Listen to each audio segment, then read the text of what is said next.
Muy buenas noches, bienvenidos a la pantalla de Canal 10. Esto es 40D Argentina en Democracia. Y entre los episodios que son destacados a nivel nacional y también en la provincia de Córdoba, hay uno que ha marcado toda una historia aquí en la provincia de Córdoba. Nada más ni nada menos que la primer victoria del peronismo en tiempos democráticos, la victoria del Partido Justicialista con José Manuel de la Sota a la cabeza. Un momento clave en la historia porque recordaremos que a partir de esa victoria el justicialismo se hizo del poder para no dejarlo más aún hasta la actualidad. ¿Qué fue lo que cambió en aquel entonces en un José Manuel de la Sota que ya había perdido varias elecciones como intendente y como candidato a gobernador? Algunos dicen en aquella época que algo hizo un clic muy especial en José Manuel de la Sota para posicionarse como otro hombre de la política.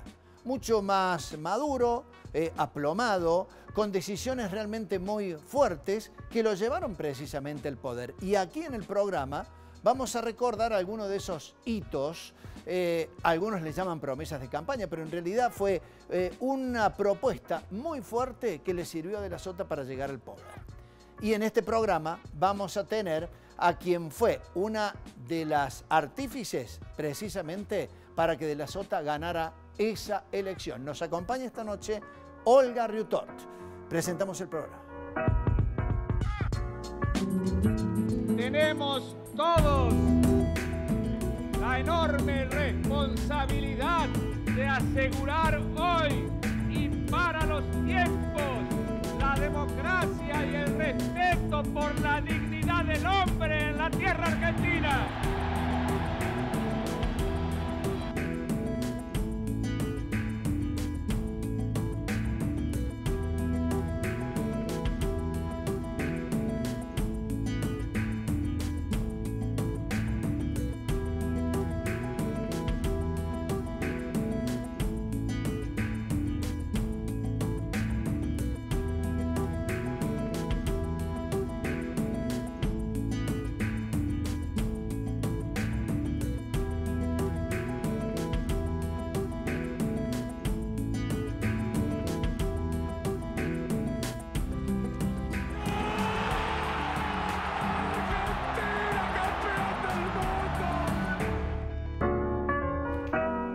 Y la invitación a Olga Riutort tiene que ver con el hecho de que fue la mujer que lo acompañó en todo sentido. Era la esposa de José Manuel de la Sota, pero también jefa de campaña. Una mujer que dicen algunos le pudo cambiar esta posibilidad a de la Sota para que ganara esa elección que lo llevó como gobernador. Olga Riutort, buenas noches, bienvenida. Muchas gracias por estar en el programa. No, un gusto para mí. Bueno, ¿es tan así como yo lo estaba explicando o es una exageración? Lo que dicen algunos, ¿no? Que Olga Riutort en aquel entonces fue una herramienta muy importante para José Manuel de la Sota.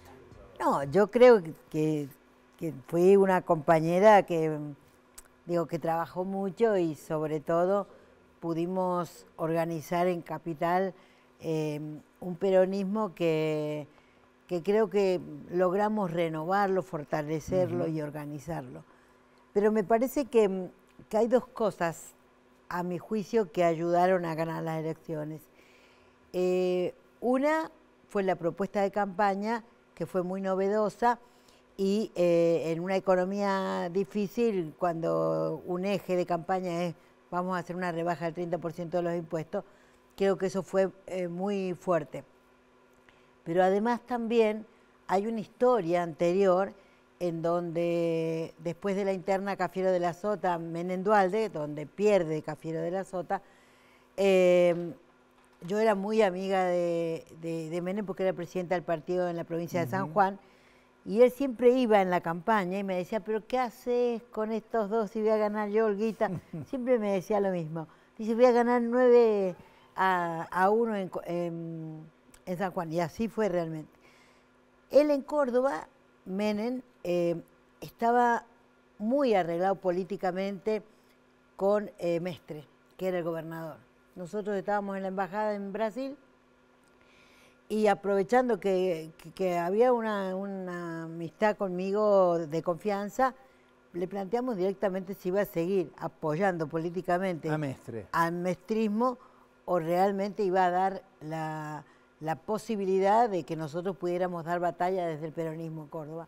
¿Usted le preguntó? Sí, porque hablábamos muy de frente mar con A ver, con Mestre. ¿quiere que recordemos un momento en donde en la historia del Partido Justicialista, antes de que Carlos Menem le pidiera a José Manuel de la Sota que fuera candidato a gobernador, según lo que dijo de la Sota, el propio José Manuel decía que él no era candidato a nada? ¿Quiere que lo recordemos? Dale. A ver. No, yo no tengo fines políticos hoy, no soy candidato a nada. Hace pocas horas dijo que no iba a ser candidato, pero ahora sostiene que Menem le pidió que no se autoexcluya, teniendo en cuenta que es el justicialista mejor posicionado en Córdoba. Miércoles, cuando estuve con el presidente Menem, me dijo: no te autoexcluyas de la candidatura. Todavía seguís siendo el candidato que mejor da en la encuesta en Córdoba y el partido te puede necesitar. Yo me comprometí con Menem a pensarlo, pero sigue siendo muy difícil que yo sea candidato. No me desdigo de lo que ha sido mi afirmación inicial. Simplemente creo que tendrían que cambiar muchas cosas dentro del partido para que yo variara mi posición de no ser candidato. Gran movimiento se puede observar en la sede del Partido Justicialista de Boulevard San Juan, porque exactamente a mediodía cerró el plazo para presentar las listas en este partido y, como se esperaba, de la Sota encabeza la única lista provincial.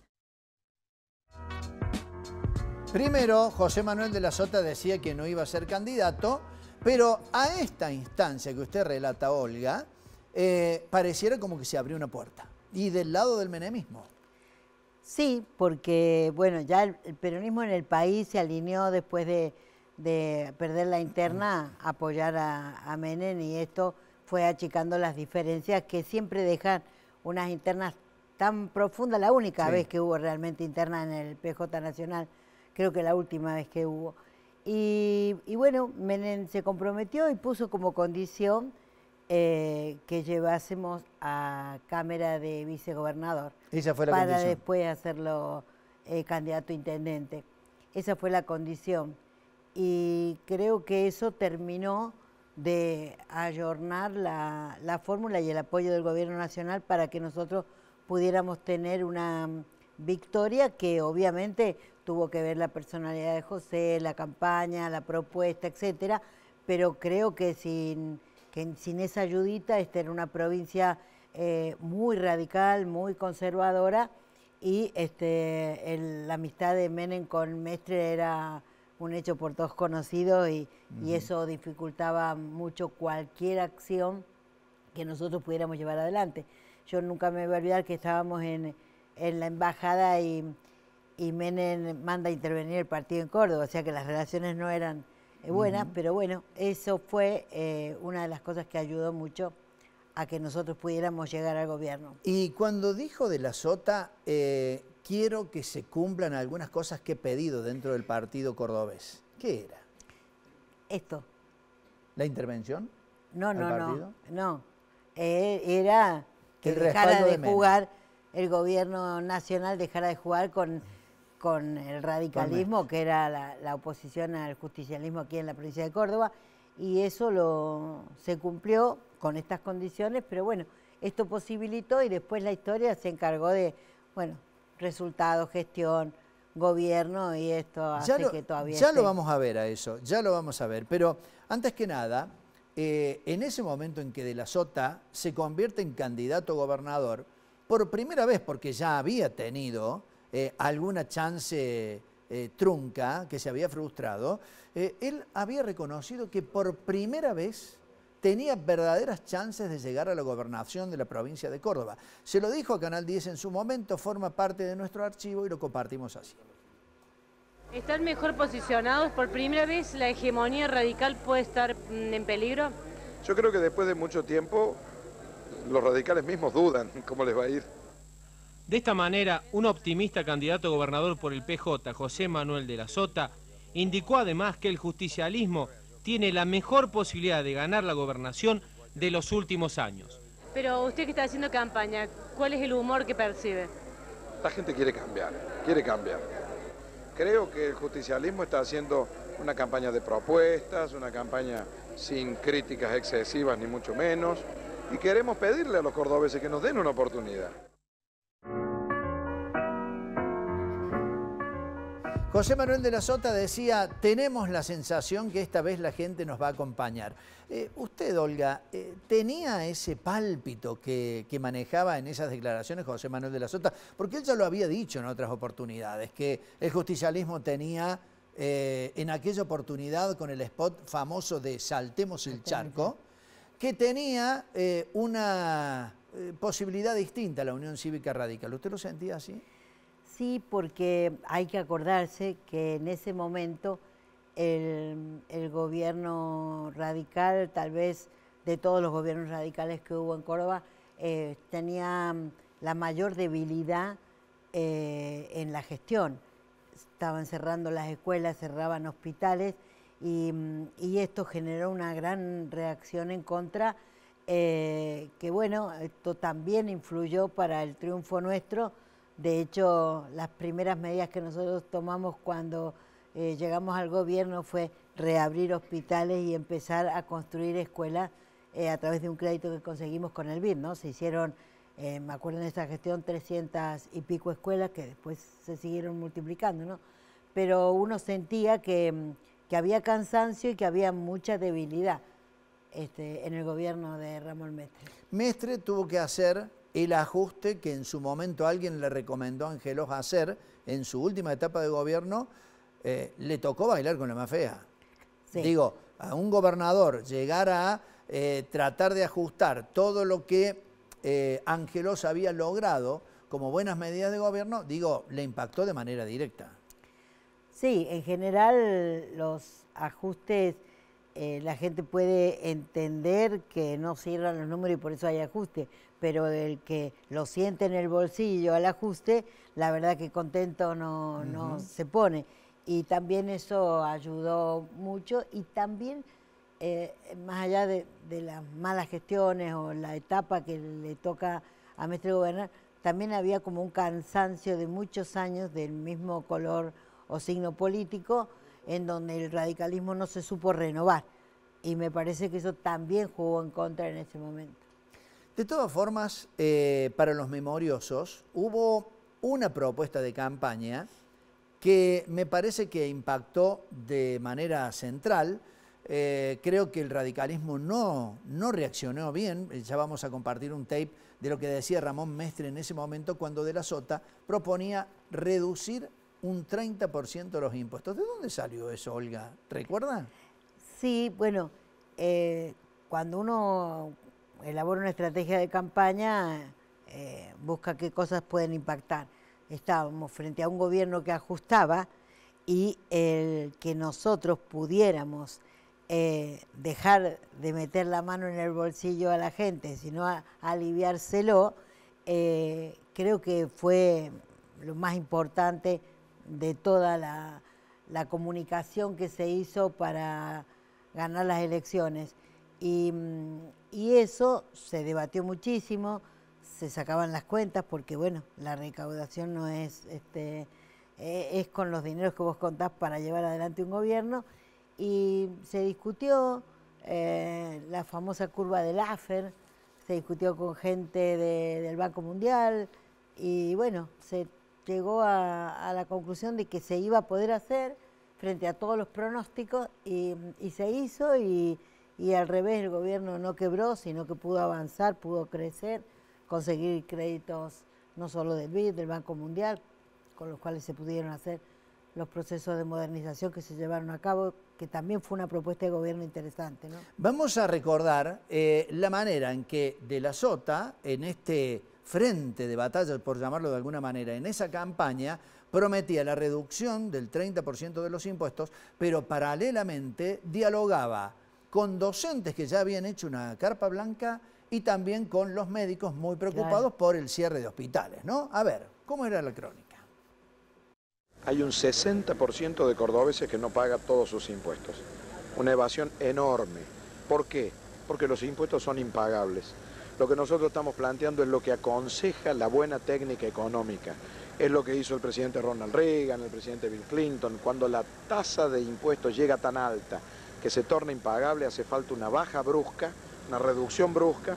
La recaudación en un primer momento cae, pero después llega un punto de inflexión y vamos a recaudar mucho más de lo que viene recaudando el gobierno de Córdoba desde hace 10 años. Luego de escuchar a los médicos, De la Sota dijo que la salud pública está enferma y ratificó que el hospital debe ser público y escuela. Pero esta es la propuesta de fondo, esta es la solución final a 4 años plazo. Hay una que es urgente, que es ya, que es la situación de los que no tienen ninguna cobertura, la situación de ustedes y la situación del hospital público hoy. Y vamos a terminar recaudando a nivel provincial lo mismo que recibe la provincia en concepto de coparticipación federal y de otros aportes del Tesoro Nacional. Por lo tanto, nuestra recaudación en un año va a mejorar mucho y vamos a tener los fondos para atender paulatinamente a una mejora salarial, punto número 1, a nuestras maestras y a renglón seguido a nuestros médicos.